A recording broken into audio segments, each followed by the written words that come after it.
속이고 이용하고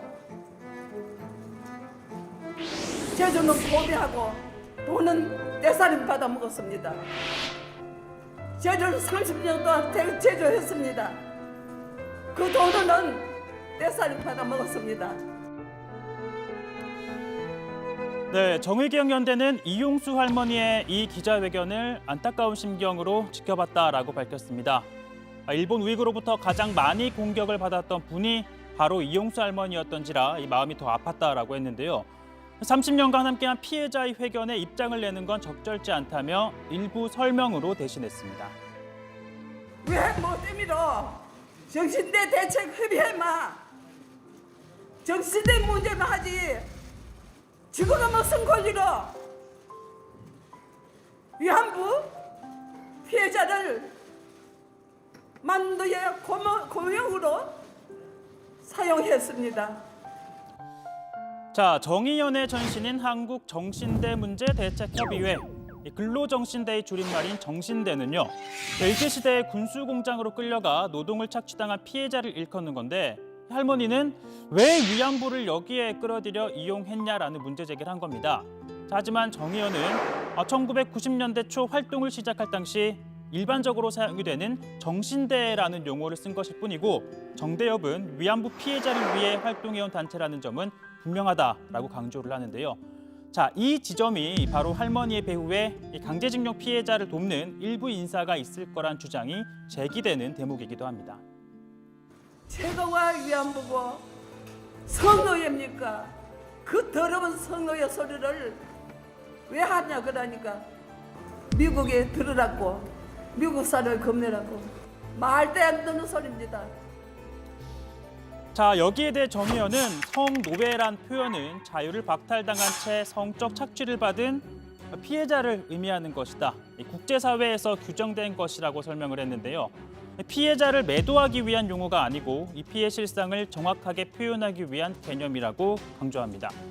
다만 할머니가 이런 문제 제기를 한 건 이 피해자를 위한 인권운동이나 또 학술적인 노력이 진행되는 과정에서 이 피해 당사자와의 소통이 충분하지 않았다라는 걸 반증하는 대목으로도 보입니다. 자, 그리고 할머니의 기자회견에서 눈에 띈 건 이 대목이었습니다. 어떻게 30년이나 같이 해 나왔는데 한마디 말도 없이 가가지고 마음대로 팽개쳤습니다. 하늘나라에 가서 할머니들한테 내가 이렇게 해결하고 왔다. 언니, 동생들 내가 이렇게 해결하고 왔으니 나를 용서해 달라고 빌랍니다. 자, 이용수 할머니와 윤미향 당선인 이 두 사람은 위안부 문제 해결을 위해서 30년을 함께 온 사이였습니다. 자, 이용수 할머니는요. 제가 92년도 6월 25일 날 신고를 할 적에 윤미향이라는 간사였습니다.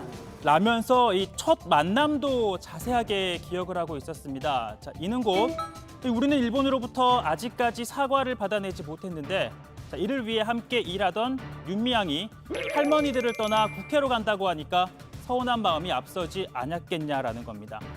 특히 그동안 위안부 문제를 해결하기 위해 우리 국회의원들이 이렇다 할 성과를 내지 못했다는 점도 할머니를 더 분노케 만든 것으로 보이는데요. 결국 두 사람의 소통 부재가 현 상황을 초래했다는 것으로도 볼 수 있습니다. 자, 물론 윤 당선인과 정의연을 둘러싸고 불거지고 있는 의혹들에 대해서는 법을 어긴 것이 드러난다면 바로 잡아야 할 것이고 또 그에 따른 합당한 처벌도 이루어져야 할 겁니다. 자, 이런 차원에서 미래통합당은 국정조사 카드까지 꺼내들었죠. 특히 윤 당선인의 기부금 유용 의혹을 잇따라 제기하고 있습니다. 국민들이 위안부 할머니 도와주면 좋겠다고 해서 국민들이 십시일반으로 낸 돈들이 사라진 반면에 윤미향 당선인 같은 경우는 부동산이 한때는 세 채가 있고 아파트만 세 채 있는 상황이 있다고 아까 말씀드린 것처럼 이렇게 재산이 늘어가고 있습니다. 자, 반면 민주당은 수사 결과를 지켜본 다음 당의 입장을 정하겠다는 게 공식 입장입니다. 다만 앞서 시민당이 공천을 했고 현재는 민주당 소속의 당선인인 만큼 이 당이 손을 놓고 지켜보기만 하는 건 바람직하지 않다라는 목소리 당 내에서 나오는데요. 특히나 지금 이렇게 사태가 악화되고 있는 상황에서 윤 당선인의 침묵이 길어져서는 안 된다라는 비판도 나옵니다.